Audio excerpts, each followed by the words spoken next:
നമസ്തേ, പ്രവാസി നേരത്തിലേക്ക് സ്വാഗതം. ഞാൻ ആര്യശ്രീ. ആദ്യം നോക്കാം പ്രധാന വാർത്തകൾ. സാമ്പത്തിക ക്രമക്കേടിലും തിരിമറിയിലും ഉലഞ്ഞ മുസ്ലിം ലീഗ്. ഒറ്റപ്പെട്ട് കുഞ്ഞാലിക്കുട്ടി നേതൃത്വത്തിനെതിരെ കടുത്ത ആരോപണവുമായി ചന്ദ്രിക ജീവനക്കാർ. പത്രത്തിനായി പിരിച്ച കോടികൾ കാണാനില്ല. കുഞ്ഞാലിക്കുട്ടിയുടെ നോമിനിയായ മാനേജർ സ്ഥാപനത്തെ തകർക്കുന്നുവെന്നും ജീവനക്കാർ. പ്രതിസന്ധി സ്ഥിരീകരിച്ച മുനീർ.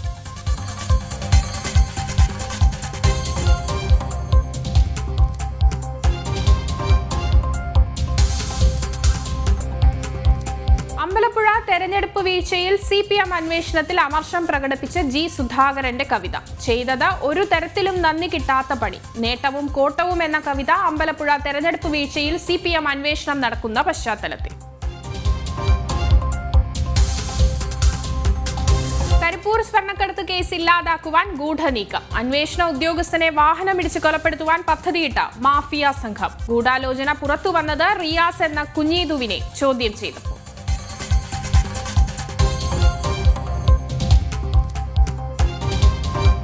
കോഴിക്കോട് ബലിതർപ്പണത്തിനെത്തിയവർക്കെതിരെ പോലീസ് കേസ്. നടപടി വരക്കൽ കടപ്പുറത്ത് ബലിതർപ്പണത്തിന് എത്തിയവർക്കെതിരെ. തിരുവനന്തപുരത്തും ബലിയിടാനെത്തിയവരിൽ നിന്നും പിഴയൊടുക്കി പോലീസ്.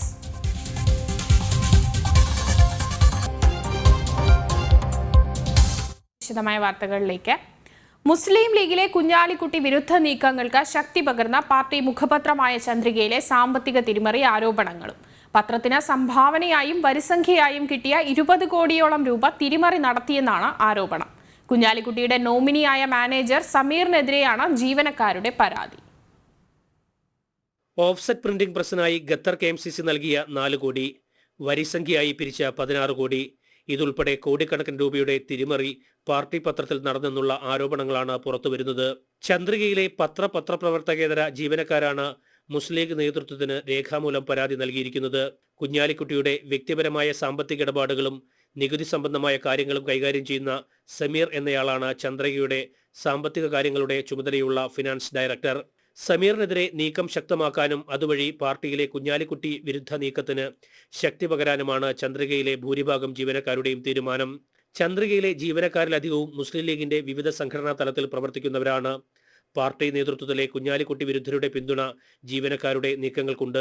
ചന്ദ്രികയിലെ സാമ്പത്തിക വിഷയത്തിൽ പാർട്ടി ഇടപെടുമെന്ന് മുസ്ലിം ലീഗ് നേതാവും MLA-യുമായ MK മുനീർ പറഞ്ഞു. ചന്ദ്രികയുടെ കാര്യം വളരെ ഗൗരവമായി പരിശോധിക്കപ്പെടുന്നുണ്ട്. ചന്ദ്രികയിൽ പ്രശ്നങ്ങളുണ്ട്, കാരണം സാമ്പത്തിക ബുദ്ധിമുട്ടുണ്ട്. പ്രത്യേകിച്ച് നിങ്ങൾക്കറിയാലോ, എല്ലാ മാധ്യമങ്ങളിലും പ്രശ്നങ്ങളുണ്ട്. അതേ പ്രശ്നം ചന്ദ്രികയിലും ഉണ്ട്. കാരണം കോവിഡ് കാലത്ത് നമുക്ക് ആവശ്യത്തിന് പരസ്യം ലഭിക്കുന്നില്ല. അല്ലെങ്കിൽ നമുക്ക് പല കടങ്ങളും കഴിഞ്ഞ കാലങ്ങളിൽ വന്ന കടങ്ങളൊക്കെ ഉണ്ട്. അങ്ങനെ അതെല്ലാം നമ്മൾ മറികടക്കും. ലീഗിലെ ആഭ്യന്തര തർക്കങ്ങളിൽ പരസ്യ പ്രതികരണവുമായി കൂടുതൽ നേതാക്കൾ രംഗത്തെത്തുന്നുണ്ട്. കുഞ്ഞാലിക്കുട്ടിക്കെതിരെ പരസ്യ വിമർശനവുമായി രംഗത്തെത്തിയ മുയീൻ അലി തങ്ങൾക്ക് പരോക്ഷ പിന്തുണയുമായി മുൻ MLA KM ഷാജിയാണ് ഇന്ന് രംഗത്തെത്തിയത്. വിമർശനങ്ങൾ ലീഗിലെ ജനാധിപത്യം സക്രിയമാകുന്നതിന്റെ ഭാഗമാണെന്നായിരുന്നു KM ഷാജിയുടെ ഫേസ്ബുക്ക് പോസ്റ്റ്. ജയേഷ് രാഘവൻ, ജനം, കോഴിക്കോട്. മുസ്ലിം ലീഗിൽ ഭിന്നത തുടരുന്നു. PK കുഞ്ഞാലിക്കുട്ടിക്കെതിരെ പടയൊരുക്കവുമായി കൂടുതൽ നേതാക്കൾ മുയീൻ അലി തങ്ങളെ പിന്തുണച്ച് യൂത്ത് ലീഗ് നേതാക്കളടക്കം രംഗത്തെത്തി. കുഞ്ഞാലിക്കുട്ടി വിരുദ്ധ വിഭാഗത്തിന്റെ ശക്തമായ എതിർപ്പിനെ തുടർന്നാണ് മുയീൻ അലിക്കെതിരെ നടപടിയില്ലാത്തത്. കഴിഞ്ഞ ദിവസം ചേർന്ന മുസ്ലിം ലീഗ് ഉന്നതാധികാര സമിതി യോഗത്തിലടക്കം PK കുഞ്ഞാലിക്കുട്ടിക്കെതിരെ കടുത്ത വിമർശനങ്ങൾ ഉയർന്നെന്നാണ് വിവരം. ഹൈദരലി ശിഹാബ് തങ്ങളുടെ മകനും യൂത്ത് ലീഗ് ദേശീയ വൈസ് പ്രസിഡന്റുമായ മുയീൻ അലി തങ്ങൾക്കെതിരെ നടപടി വേണമെന്ന കുഞ്ഞാലിക്കുട്ടിയുടെ ആവശ്യത്തെ ആരും കാര്യമായി പിന്തുണച്ചില്ല. മുസ്ലിം ലീഗ് ജനറൽ സെക്രട്ടറി PMA സലാം മാത്രമാണ് മുയീൻ അലിക്കെതിരെ അച്ചടക്ക നടപടി എന്ന വാദത്തെ അനുകൂലിച്ചത്. യോഗത്തിൽ AT Muhammad ബഷീറും KPA മജീദും PV Abdul വഹാബും ഉൾപ്പെടെയുള്ള നേതാക്കൾ മുയീൻ അലിക്കെതിരെ നടപടി വേണ്ടെന്ന തീരുമാനമാണ് എടുത്തത്. ലീഗിനുള്ളിൽ 4 പതിറ്റാണ്ടായി തുടരുന്ന PK കുഞ്ഞാലിക്കുട്ടിയുടെ അപ്രമാദിത്വമില്ലാതാക്കാനുള്ള ഒരു വിഭാഗം നേതാക്കളുടെ ശ്രമവും ഇതിന്റെ ഭാഗമായി നടക്കുന്നുണ്ട്. പാർട്ടി സാമ്പത്തിക കാര്യങ്ങളിൽ കുഞ്ഞാലിക്കുട്ടി സ്വീകരിക്കുന്ന ഏകാധിപത്യ പ്രവണതകൾ ലീഗിനുള്ളിലെ നല്ലൊരു വിഭാഗം നേതാക്കളെ ചൊടിപ്പിച്ചിട്ടുണ്ട്. മാത്രമല്ല, സമസ്തയും ജമാഅത്തും പോലുള്ള മതസംഘടനകളുടെ പിന്തുണയും കുഞ്ഞാലിക്കുട്ടി വിരുദ്ധ ചേരിക്കാണ്. പാണക്കാട് കുടുംബത്തിന്റെ മേസ്തിരി പണി ആരെയും ഏൽപ്പിച്ചിട്ടില്ലെന്ന സാദിഖ് അലി തങ്ങളുടെ വിമർശനം PK കുഞ്ഞാലിക്കുട്ടിക്കെതിരെയുള്ള താക്കീത് കൂടിയാണെന്നാണ് മുസ്ലിം ലീഗിനുള്ളിലെ കുഞ്ഞാലിക്കുട്ടി വിരുദ്ധ ചേരിയിലുള്ളവർ ഉയർത്തിക്കാട്ടുന്നത്. ജനം, മലപ്പുറം. സംസ്ഥാനത്ത് ആശങ്ക കുറയാതെ കൊറോണ കണക്കുകൾ. കേരളത്തിൽ ഇന്ന് 18,607 പേർക്ക് രോഗം സ്ഥിരീകരിച്ചു. കഴിഞ്ഞ 24 മണിക്കൂറിനിടെ 1,34,196 സാമ്പിളുകളാണ് പരിശോധിച്ചത്. ടെസ്റ്റ് പോസിറ്റിവിറ്റി നിരക്ക് 13.87 ആണ്. കഴിഞ്ഞ ദിവസങ്ങളിലുണ്ടായ 93 മരണങ്ങൾ കൊറോണ മൂലമാണെന്നും സ്ഥിരീകരിച്ചു. സംസ്ഥാനത്ത് കൊറോണ രോഗികൾ ഇന്നും കുറയുന്നില്ല. 18,607 പേർക്ക് ഇന്ന് രോഗം സ്ഥിരീകരിച്ചു. മലപ്പുറം ജില്ലയിലാണ് ആശങ്ക കൂടുതൽ. 3,051 പേർക്ക് ജില്ലയിൽ രോഗം പോസിറ്റീവായി. കഴിഞ്ഞ 24 മണിക്കൂറിനിടെ 1,34,196 സാമ്പിളുകളാണ് പരിശോധിച്ചത്. ടെസ്റ്റ് പോസിറ്റിവിറ്റി നിരക്ക് ഇന്നും 13% മുകളിലാണ്. 13.87% ഇന്നത്തെ TPR നിരക്ക്. കഴിഞ്ഞ ദിവസങ്ങളിലുണ്ടായ 93 മരണങ്ങൾ കൊറോണ മൂലമാണെന്ന് ഇന്ന് സ്ഥിരീകരിച്ചതോടെ സംസ്ഥാനത്തെ ആകെ കൊറോണ മരണം 17,747 ആയി ഉയർന്നു. ഇന്ന് രോഗം സ്ഥിരീകരിച്ചവരിൽ 116 പേർ സംസ്ഥാനത്തിന് പുറത്തുനിന്നും വന്നവരാണ്. 17,610 പേർക്ക് സമ്പർക്കത്തിലൂടെയാണ് രോഗം ബാധിച്ചത്. 797 പേരുടെ സമ്പർക്ക ഉറവിടം വ്യക്തമല്ല. 84 ആരോഗ്യ പ്രവർത്തകർക്കും രോഗം ബാധിച്ചു. രോഗം സ്ഥിരീകരിച്ച് ചികിത്സയിലായിരുന്ന 20,108 പേർ രോഗമുക്തി നേടി. WIPR 10% മുകളിലുള്ള 266 വാർഡുകളും സംസ്ഥാനത്തുണ്ട്. ജനം, തിരുവനന്തപുരം. സൗദി അറേബ്യയിൽ പ്രതിദിന കൊറോണ കേസുകൾ 731 കുറഞ്ഞു. ആരോഗ്യ മന്ത്രാലയത്തിന്റെ പുതിയ കണക്കുകൾ പ്രകാരം 14 മരണങ്ങളും 620 രോഗമുക്തിയുമാണ് ഇന്ന് സ്ഥിരീകരിച്ചത്. സൗദി അറേബ്യയിലെ പ്രതിദിന കൊറോണ കേസുകൾ 731 കുറഞ്ഞു. ആരോഗ്യ മന്ത്രാലയത്തിന്റെ പുതിയ കണക്കുകൾ പ്രകാരം 14 മരണങ്ങളും 620 രോഗമുക്തിയുമാണ് പുതുതായി സ്ഥിരീകരിച്ചത്. ഇതോടെ രാജ്യത്ത് സ്ഥിരീകരിച്ച മൊത്തം അണുബാധകളുടെ എണ്ണം 5,33,516, മരണങ്ങൾ 8,334, രോഗമുക്തി 5,14,982 ഉയർന്നു. ആകെ രോഗബാധിതരിൽ 10,200 കൊറോണ രോഗികൾ മാത്രമാണ് നിലവിൽ ചികിത്സയിൽ കഴിയുന്നത്. അതിൽ 1,405 ഗുരുതരാവസ്ഥയിലാണെന്നും മന്ത്രാലയം അറിയിച്ചു. ജനം, റിയാദ്. CPM പാർട്ടി അന്വേഷണത്തിൽ അതൃപ്തി പ്രകടമാക്കി G. സുധാകരൻ. നേട്ടവും കോട്ടവും എന്ന കവിതയിലാണ് സുധാകരൻ തന്റെ പ്രതിഷേധം അറിയിച്ചത്. എന്നാൽ കവിതയെ തെറ്റായി വ്യാഖ്യാനിച്ചുവെന്ന പ്രതികരണവുമായി സുധാകരൻ രംഗത്തെത്തി. അമ്പലപ്പുഴയിലെ പാർട്ടി വോട്ട് കുറഞ്ഞതുമായി ബന്ധപ്പെട്ട് പാർട്ടിക്കുള്ളിൽ G. സുധാകരനെതിരെ അന്വേഷണം നടക്കുന്നതിനിടയിലാണ് അദ്ദേഹത്തിന്റെ കവിത പുറത്തുവന്നത്. കലാകൗമുദി ഇന്ന് പുറത്തിറക്കിയ വാരികയിലാണ് നേട്ടവും കോട്ടവും എന്ന പേരിലുള്ള കവിത. ഒരു കവിതയൻ ഹൃദയാന്തരങ്ങളിൽ മുളപൊട്ടുന്നു കാലാതീതമായി, വളവുമിട്ടില്ല വെള്ളവും നൽകിയില്ല എന്ന വരികളോടെയാണ് കവിത ആരംഭിക്കുന്നത്. തന്റെ ഇത്രയും കാലത്തെ രാഷ്ട്രീയ ജീവിതത്തിൽ ആരുടെയും സഹായമുണ്ടായിരുന്നില്ല. പ്രതിബന്ധങ്ങളോട് പടവെട്ടിയാണ് താൻ മുന്നോട്ട് വന്നത്. അതിനാൽ തന്നെ തകർക്കാനാവില്ലെന്നാണ് കവിതയിലൂടെ സുധാകരൻ മറുപടി നൽകുന്നത്. ഒരു തരത്തിലും നന്ദി കിട്ടാത്തൊരാ പണികളൊക്കെ നടത്തി ഞാനെൻ്റെ ഈ മഹിത ജീവിതം സാമൂഹ്യമായെന്ന് പറയും എന്നാണ് കവിതയിൽ പറയുന്നത്.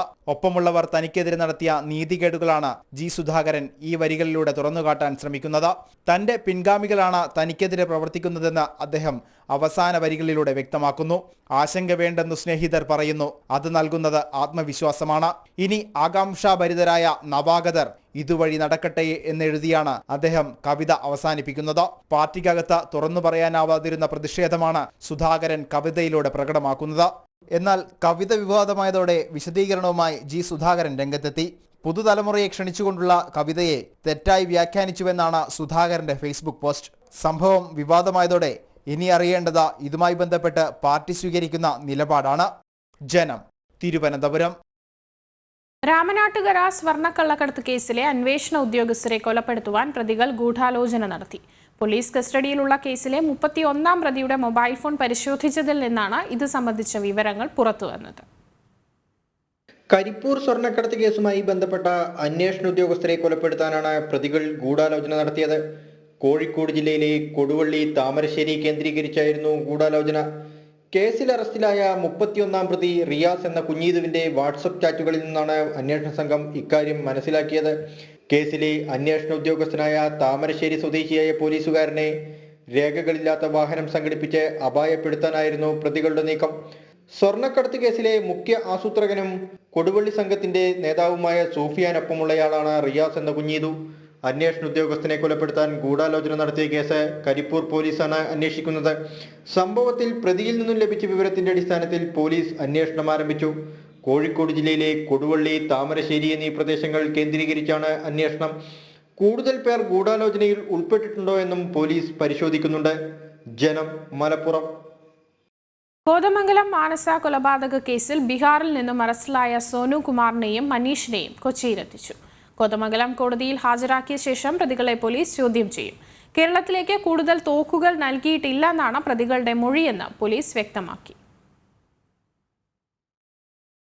ബീഹാർ പോലീസിന്റെ സഹായത്തോടെ സാഹസികമായാണ് രഖിലിന് തോക്ക് നൽകിയ സോനുകുമാർ മോദിയെയും ഇവരെ സഹായിച്ച മനീഷ് കുമാറിനെയും കേരള പോലീസ് അറസ്റ്റ് ചെയ്തത്.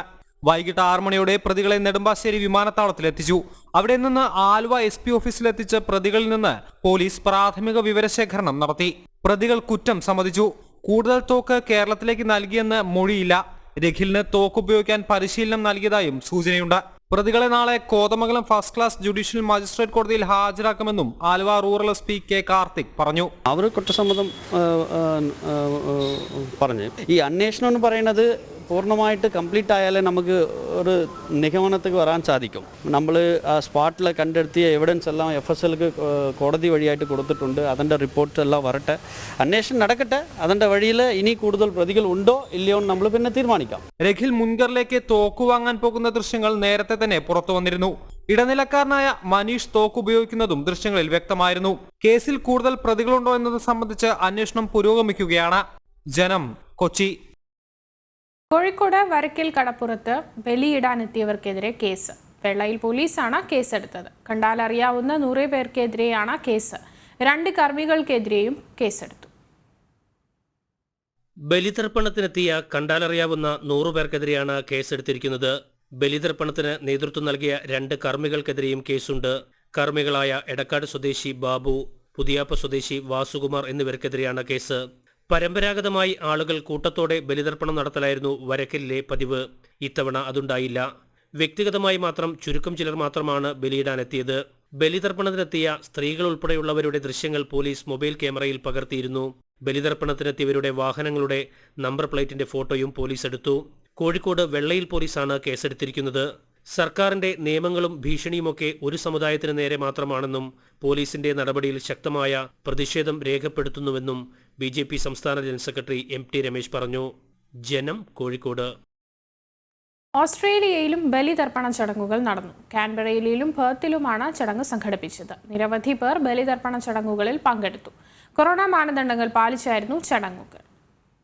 ലോകമെമ്പാടുമുള്ള ഹിന്ദു ജനത അവരുടെ പൂർവികരെ ആദരിക്കുന്നതിന് നടത്തുന്ന കർക്കിടക വാവുബലി കഴിഞ്ഞ 4 വർഷങ്ങളിൽ എന്ന പോലെ തന്നെ ഈ വർഷവും പൂർവാധികം ഭംഗിയോടുകൂടി സോഷ്യൽ റെസ്ട്രിക്ഷൻസ് മാനദണ്ഡങ്ങൾ പാലിച്ചുകൊണ്ട്, കോവിഡ് മാനദണ്ഡങ്ങൾ പാലിച്ചുകൊണ്ട് വെസ്റ്റേൺ ഓസ്ട്രേലിയയിലെ പെർത്തിൽ നടത്തുവാൻ സംസ്കൃതിക്ക് സാധിക്കുകയുണ്ടായി. സംസ്കൃതിക്ക് വേണ്ടിയും ജനം TVക്ക് വേണ്ടിയും കാർത്തിക് രവി നെടുമ്പൽ. കാൻബറ അയ്യപ്പ സമാജത്തിൻ്റെയും കാൻബറ കാളിയക്കമ്പൽ ദേവസ്ഥാനത്തിൻ്റെയും നേതൃത്വത്തിൽ പൈൻ ഐലൻഡ് നദീതീരത്ത് പിതൃതർപ്പണം നടന്നു. അതിൻ്റെ കാഴ്ചകളിലേക്ക്. നമോ നമഃ.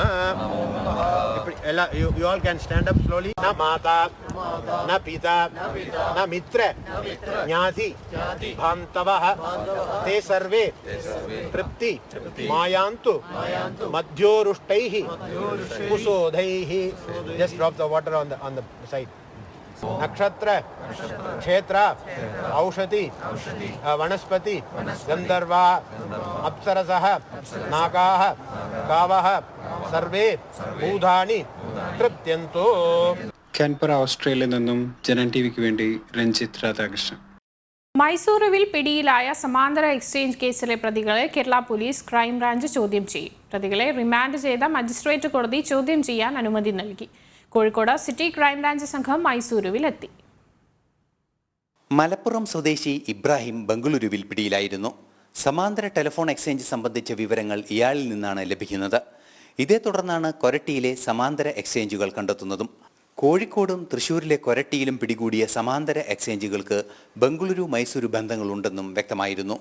തൃശ്ശൂരിൽ നിന്നും പിടിയിലായ അഷ്കർ, ഷമീം, ജിതിൻ എന്നിവർ ഇയാളുമായി നേരിട്ട് ബന്ധപ്പെട്ടു എന്നാണ് വിവരം.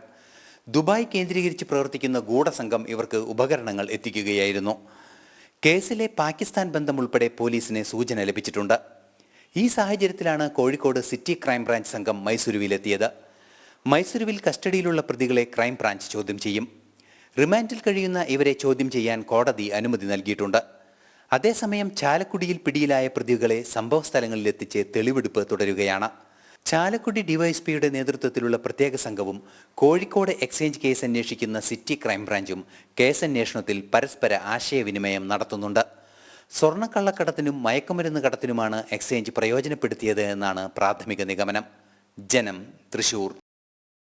ആരോഗ്യ പ്രവർത്തകർക്ക് നേരെയുള്ള ആക്രമണങ്ങളിൽ നിർദ്ദേശങ്ങളുമായി KGMOയെ അനിഷ്ട സംഭവങ്ങൾ ആവർത്തിക്കാതിരിക്കാൻ കർശന നടപടി സ്വീകരിക്കണമെന്നാവശ്യപ്പെട്ട മുഖ്യമന്ത്രിക്ക് KGMOയെ കത്ത് നൽകി. ആശുപത്രികളിൽ പോലീസ് എയ്ഡ് പോസ്റ്റ് സ്ഥാപിക്കണമെന്നതടക്കമുള്ള ആവശ്യങ്ങൾ ഉന്നയിച്ചാണ് KGMOയുടെ കത്ത്. ഡോക്ടർമാർക്കെതിരായ അക്രമങ്ങൾ വച്ചുപൊറുപ്പിക്കാനാവില്ലെന്നും ഇന്ത്യൻ മെഡിക്കൽ അസോസിയേഷൻ വ്യക്തമാക്കി. സമുദ്ര പരീക്ഷണം വിജയകരമായി പൂർത്തിയാക്കി കൊച്ചി കപ്പൽശാല. നാവികസേനയ്ക്കായി നിർമ്മിച്ച വിമാനവാഹിനി കപ്പൽ INS വിക്രാന്ത് മടങ്ങിയെത്തി. ബുധനാഴ്ചയാണ് പരീക്ഷണ യാത്ര തുടങ്ങിയത്. 6 സമുദ്ര പരീക്ഷണങ്ങൾ കൂടി പൂർത്തിയാക്കി അടുത്ത വർഷം കമ്മീഷൻ ചെയ്യും. Atmanirbhar Bharat, make in India എന്നിവയുടെ ഭാഗമായിരുന്നു കപ്പൽ നിർമ്മാണം. ഹൾ, പ്രൊപ്പൽഷൻ, നാവിഗേഷൻ, കമ്മ്യൂണിക്കേഷൻ സംവിധാനങ്ങളെല്ലാം തുടർച്ചയായി വിലയിരുത്തിയിരുന്നു. ഇനിയും വിവിധ ഘട്ടങ്ങളിലെ 6 സമുദ്ര പരീക്ഷണങ്ങൾ കൂടി പൂർത്തിയാക്കി അടുത്ത വർഷം കമ്മീഷൻ ചെയ്യും. കമ്മ്യൂണിക്കേഷൻ, നാവിഗേഷൻ വിഭാഗങ്ങളിലായി 1200 വിദഗ്ധർ കപ്പലിലുണ്ടായിരുന്നു. തദ്ദേശീയമായ സാമഗ്രികൾ ഉപയോഗിച്ചായിരുന്നു കപ്പലിന്റെ നിർമ്മാണം. നാവികസേനയുടെ ഡയറക്ടറേറ്റ് ഓഫ് നേവൽ ഡിസൈനാണ് രൂപകൽപ്പന ചെയ്തത്. കൂട്ടായ പ്രവർത്തനത്തിന്റെ ഫലമാണ് വിജയകരമായ സമുദ്ര പരീക്ഷണമെന്ന് Southern naval command vice admiral AK Chawla പറഞ്ഞു. Indigenous aircraft carrier built by Cochin Shipyard Limited was at sea. It has met all the requirements of the initial trials very successfully, including going up to its full power, which is unprecedented for a ship of this size and for its first sortie. Cochin ഷിപ്പ്യാർഡിലുള്ള നേവിയുടെ വിശ്വാസത്തിലാണ് ഇത്രയും വലിയ നിർമ്മാണ ചുമതല ഏൽപ്പിച്ചതെന്നും വിശ്വാസം കാക്കാൻ കഴിഞ്ഞെന്നും shipyard CMD മധു M. Nair വ്യക്തമാക്കി. കൊച്ചിൻ ഷിപ്പ്യാർഡിന് നേവിയുടെ കയ്യിൽ നിന്ന് തന്നെ ഞങ്ങൾ 8 ആന്റി സബ്മറൈൻ വാർഫെയർ കോർവെറ്റ്സ് ഏതാണ്ട് 6000 കോടി രൂപയുടെ ഓർഡറാണ്. 6 നെക്സ്റ്റ് ജനറേഷൻ മിസൈൽ വെസൽസ് ഏതാണ്ട് 10000 കോടി രൂപയുടെ ഒരു ഓർഡറാണ്. അത് കൊച്ചിൻ ഷിപ്പ്യാർഡിനാണ് ബിഡിങ്ങിൽ വന്നിരിക്കുന്നത്. കേന്ദ്രീകൃത ഡാറ്റ പ്രോസസിംഗും കൺട്രോൾ അത്യാധുനിക സംവിധാനങ്ങളുമുള്ളതാണ് വിക്രാന്ത്. അമേരിക്കയും ബ്രിട്ടനും ഉൾപ്പെടെ തദ്ദേശീയ നിർമ്മിത വിമാനവാഹിനി കപ്പലുകളുള്ള രാജ്യങ്ങളുടെ സൈനിക കരുത്തിലേക്കാണ് ഇന്ത്യയും എത്തിയിട്ടുള്ളത്. 20 ഫൈറ്റർ ജെറ്റുകളും 10 ഹെലികോപ്റ്ററുകളും അടക്കം 30 എയർക്രാഫ്റ്റുകൾ വഹിക്കാനാകുന്ന കപ്പൽ നേവിക്ക് കൈമാറിയ ശേഷം യുദ്ധോപകരണങ്ങൾ ഘടിപ്പിക്കും. 40,000 ടണ്ണാണ് ഭാരവാഹക ശേഷി. ജനം, കൊച്ചി. ഇതോടെ പ്രവാസി നേരം പൂർണ്ണമാകുന്നു. കൂടുതൽ വാർത്തകൾക്കും വീഡിയോകൾക്കും JanamTV.com സന്ദർശിക്കുക. നമസ്തേ.